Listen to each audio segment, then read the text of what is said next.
utilise des liens entre les symptômes en psychiatrie et la voix qui sont connus depuis très longtemps. C'est dans les livres de médecine, pour diagnostiquer une schizophrénie, il faut repérer des éléments de désorganisation du discours.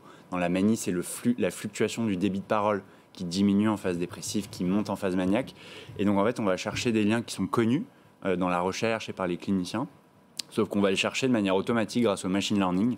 Et donc on va utiliser des technologies de traitement du signal pour aller chercher le timbre de la voix, l'intonation.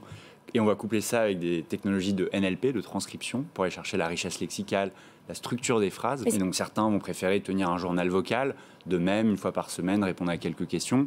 D'autres vont préférer que ce soit quelqu'un de l'équipe soignante qui les appelle de temps en temps. Notre objectif, c'est de suivre des gens qui sont déjà diagnostiqués d'une dépression, d'un trouble bipolaire ou d'une schizophrénie, de suivre ces patients dans le temps, parce qu'ils ont un fort potentiel de rechute. Nous, ce qu'on est capable d'apporter, c'est des marqueurs plus objectifs sur l'évolution des symptômes, pour que le médecin puisse les consulter pendant la consultation.